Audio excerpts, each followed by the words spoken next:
Génération Éco. Bonjour à vous toutes et à vous tous, internautes et auditeurs de la planète Éco. Pour cet épisode, nous allons parler de transition écologique et de solidarité. Mon invité est Sébastien Boudot, donc directeur chez Alternatri 49, une association angevine également présente sur l'ensemble du territoire de la Mayenne. Bonjour Sébastien. Bonjour. Pouvez-vous nous raconter la genèse du projet Alternatri, ainsi que son implantation sur Angers et son agglomération ? Oui, alors ça dépend où est-ce qu'on remonte à la genèse, si c'est mon histoire personnelle ou si on se limite à celle d'Alternatri 49, mais bon, tout ça est intimement lié en fait. Moi j'ai travaillé pendant à peu près 20 ans dans le secteur privé, puis j'ai eu un accident de la vie qui m'a amené en 2015 à faire une pause et à remettre en question mon parcours personnel, professionnel. Et j'ai décidé de changer de trajectoire pour retrouver du sens à ce que je faisais au quotidien.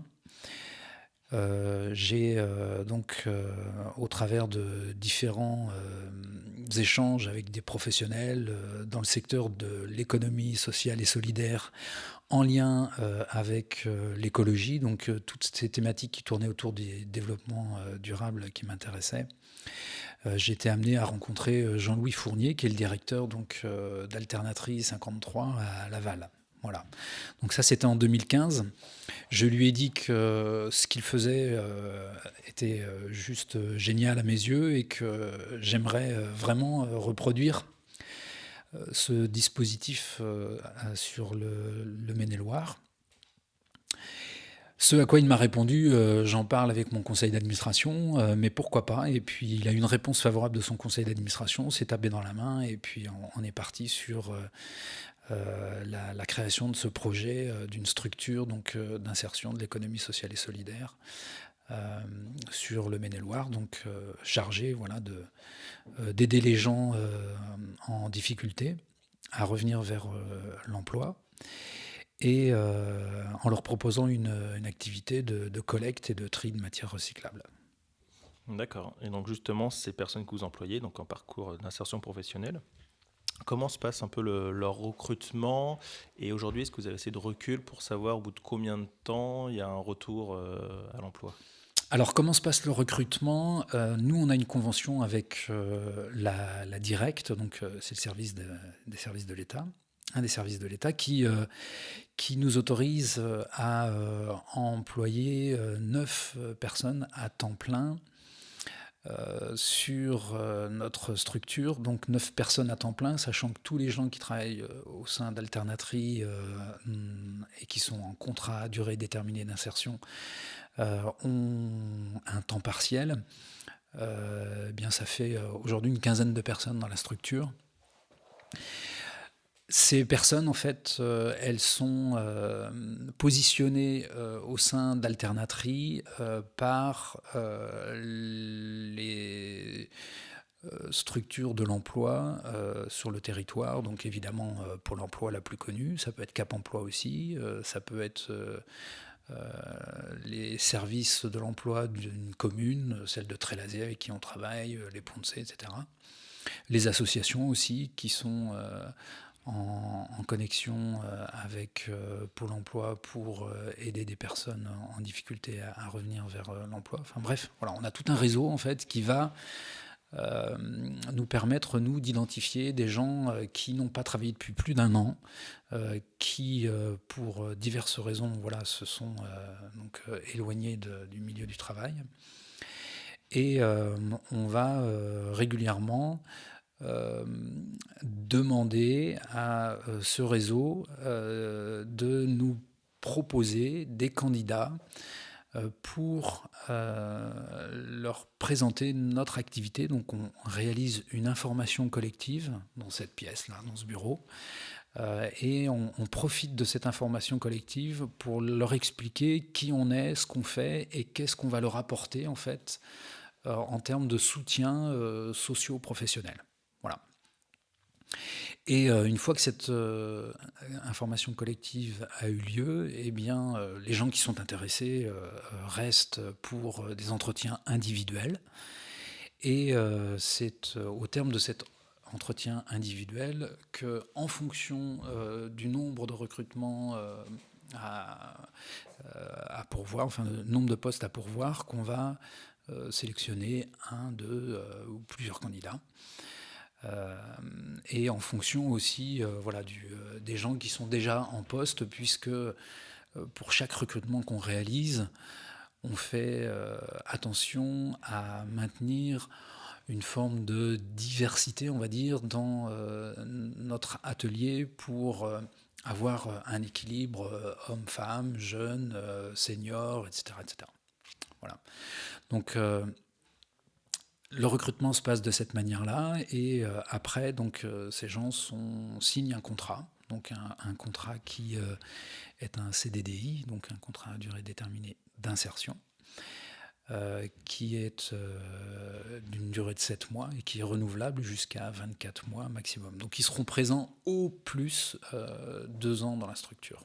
D'accord, si au bout de 7 mois par exemple, ils peuvent décider finalement de trouver un emploi ailleurs, ou vous les aidez à trouver un autre emploi? Alors, notre travail, nous, va consister à aller au-delà de ces 7 mois, hein, normalement, puisque rarement on a sur cette durée-là la possibilité de faire rebondir une personne qui s'est éloignée de l'emploi pour diverses raisons, et qui va très vite être en capacité de rebondir vers un nouveau projet professionnel. Donc ces 7 mois, en fait, c'est pour nous permettre d'avoir une période d'essai dans notre contrat d'une durée d'1 mois. Voilà. Période d'essai que autant à la disposition d'Alternatri que du salarié. D'accord ? Et qui permet à chacun, voilà, de dire ok, on a fait ce mois d'essai ensemble, et donc on va jusqu'au bout maintenant des 6 mois restants. Et une fois que ces 7 mois se sont écoulés, eh bien, on a déjà appris à se connaître, ce qui est la première étape. On a identifié ce qu'on appelle des freins à l'emploi. Donc, ce qui a éloigné ces personnes de l'emploi, c'est des problèmes de mobilité, c'est des problèmes de logement, c'est des problèmes d'argent, c'est des problèmes de santé. Enfin bref, tout un tas de difficultés diverses et variées qu'on peut être amené tout un chacun à rencontrer dans sa vie.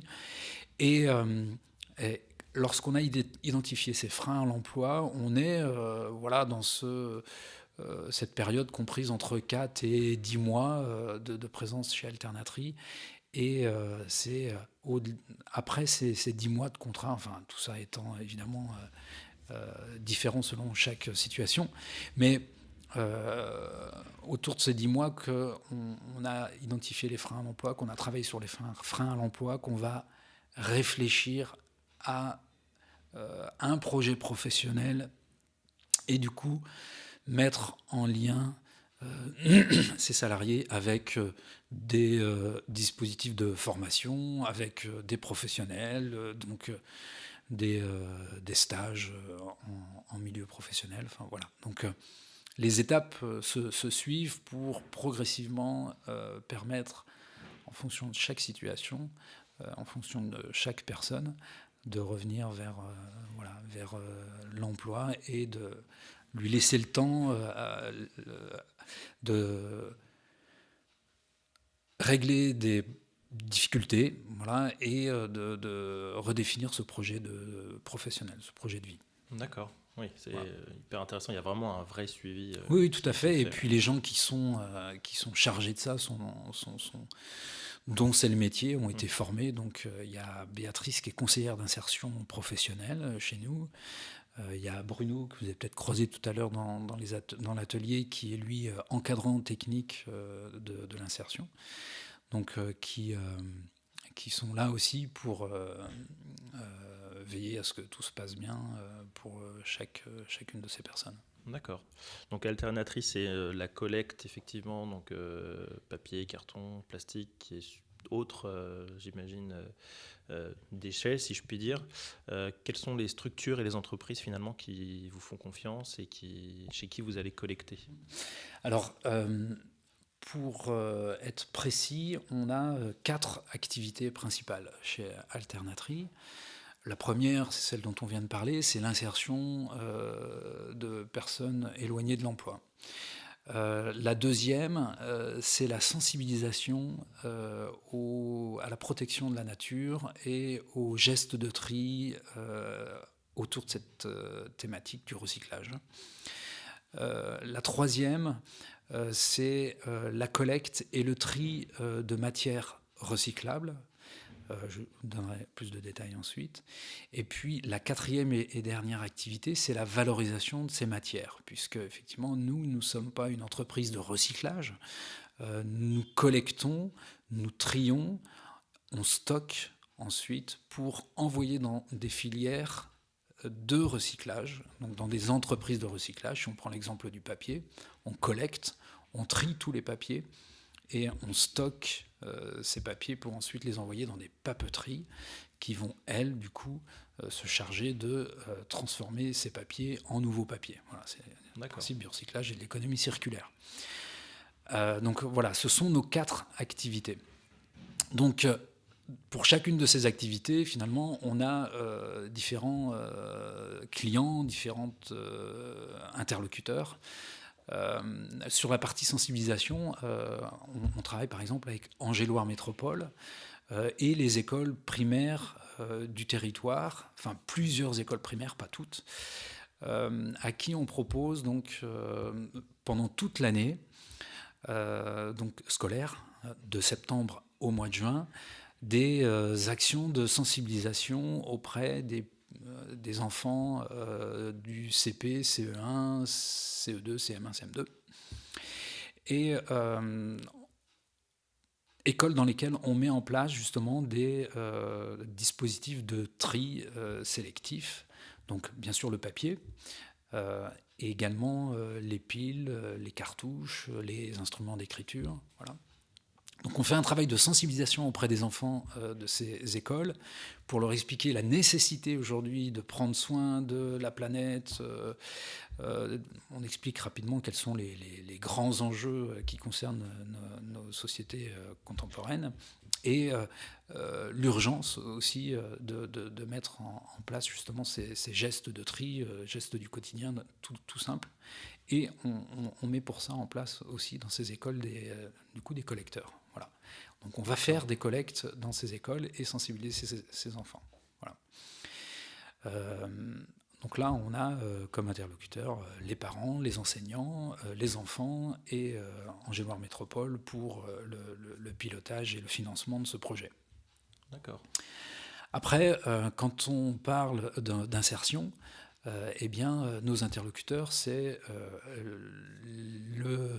la Directe, qui nous autorise, nous conventionne pour accueillir des personnes donc éloignées de l'emploi et qui va participer au financement de ce projet d'insertion et qui va attendre, en contrepartie de ces financements, des résultats sur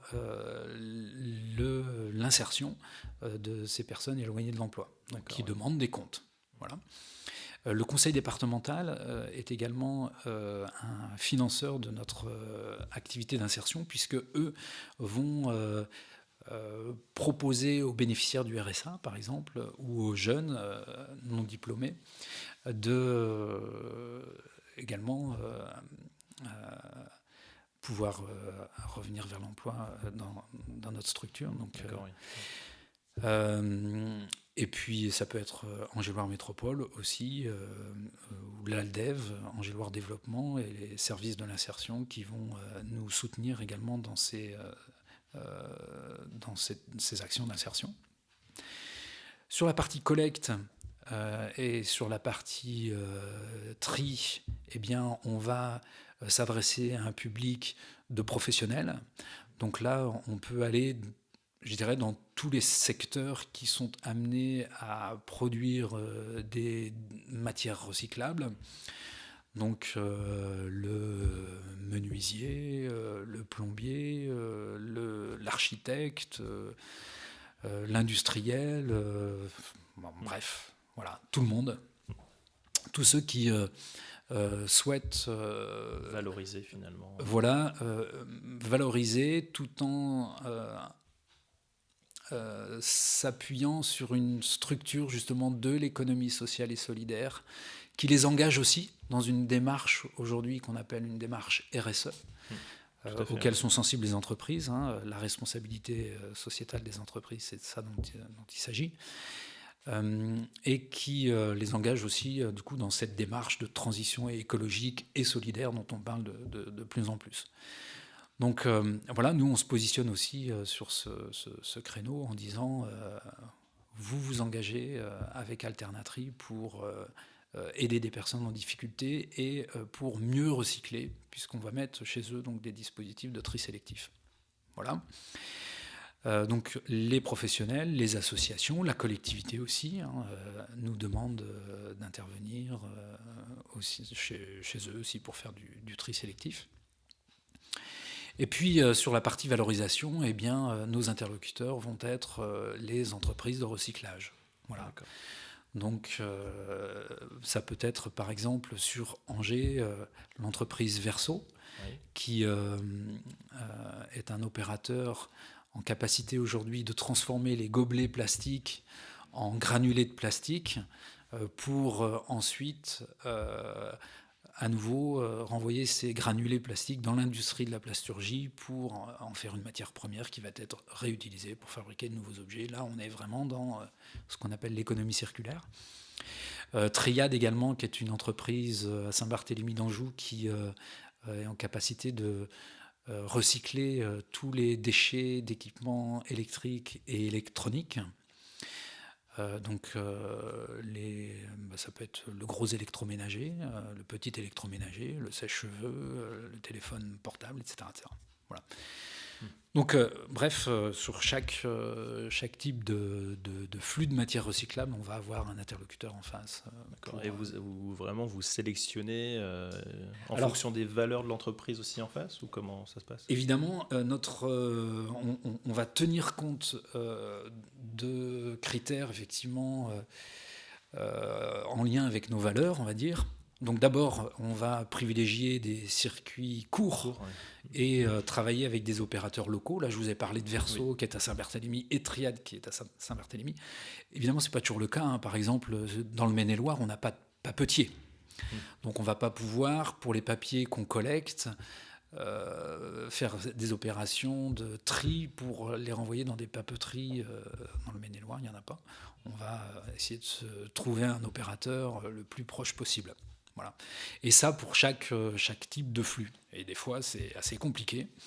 Et puis, il arrive aussi parfois que sur les flux qu'on collecte, il n'y ait pas de solution de recyclage. Et à ce moment-là, on est malheureusement obligé de les envoyer dans des déchetteries pour de l'incinération ou pour de l'enfouissement. Enfouissement, oui. Voilà. Aujourd'hui, c'est vrai que c'est un peu un problème, cet enfouissement. On voit tout ce qui est tout venant, par exemple, ça va vraiment dans l'enfouissement. Maintenant, oui, aujourd'hui, les déchetteries, ils ont mis en place, notamment en tout cas sur l'agglomération, comment est destiné finalement chaque matériau qu'on va mettre à la déchetterie. Donc oui, ça, c'est quand même super, oui, c'est assez récent. Et alors, hasard du calendrier, on parle aussi de plastique. Hier, il y a eu un envoyé spécial sur le plastique. Je ne sais pas si vous avez eu l'occasion de voir. J'en ai vu beaucoup de documentaires sur les plastiques. Et c'est vrai qu'il y a beaucoup de déchets, même des déchets français finalement, qui partent donc, en Malaisie. Oui.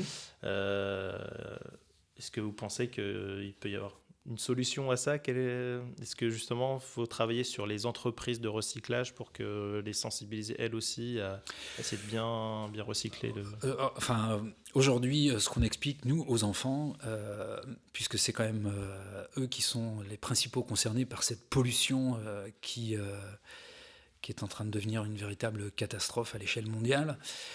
Ce qu'on explique aux enfants, c'est que la seule solution, c'est pas, le recyclage, c'est chouette, le réemploi, c'est chouette, mais Ce à quoi il faut que vraiment nos sociétés réfléchissent, c'est la question de la sobriété et donc de la réduction de ces déchets. Voilà. Et donc, pour réduire nos déchets, il faut apprendre à moins consommer, il faut changer véritablement de modèle. De modèle de consommation, effectivement. Voilà, c'est ça.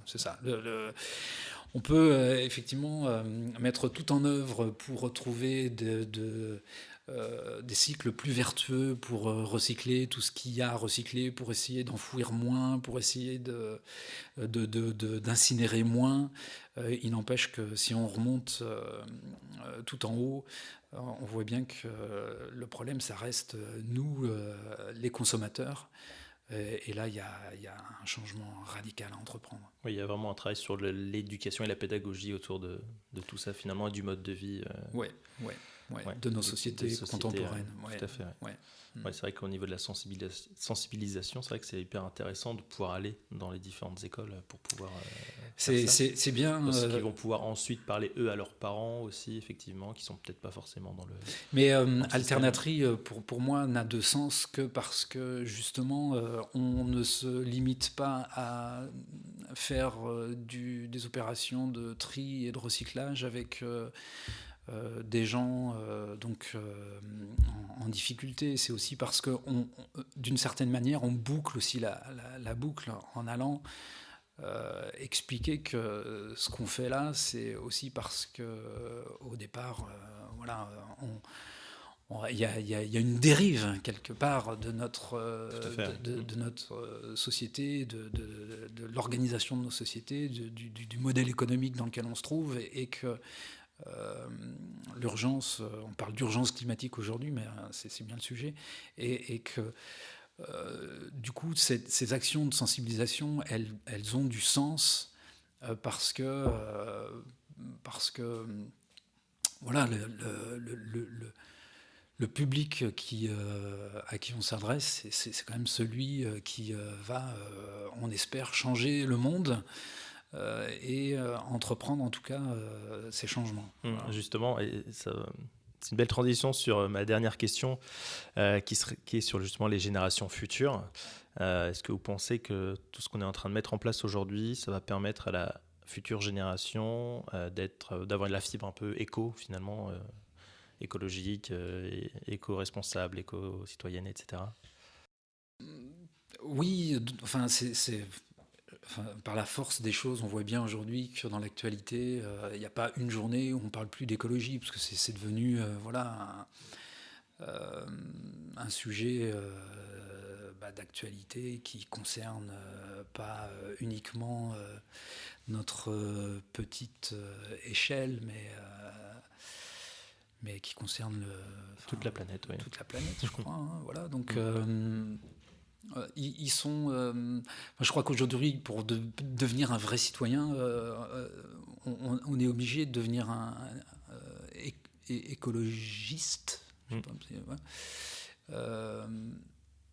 C'est juste prendre conscience que nos activités humaines ont un impact sur les écosystèmes et que tout ce qu'on a fait jusqu'à présent n'a qu'amplifié les déséquilibres et qu'il y a une urgence justement à remettre tout ça en ordre, en place, pour qu'on puisse garder l'espoir encore d'un monde meilleur. Tout à fait. Donc moi j'ai beaucoup d'espoir pour que effectivement les générations futures s'emparent de ça, mais on a aussi une responsabilité, nous, tout à fait, oui. À leur expliquer quelle est la situation et à leur expliquer quels sont les enjeux et comment faire rapidement, mettre en œuvre rapidement les changements, quoi. Voilà. Exactement. Donc le recyclage est une piste, mais c'est pas la seule. Effectivement. Ouais. Merci beaucoup Sébastien. De rien. Merci à vous toutes et à vous tous pour avoir écouté ce nouvel épisode de Génération Éco. N'oubliez pas donc de partager sur les réseaux sociaux bien évidemment et de discuter autour de ces différents thèmes. Merci, à très vite, à bientôt.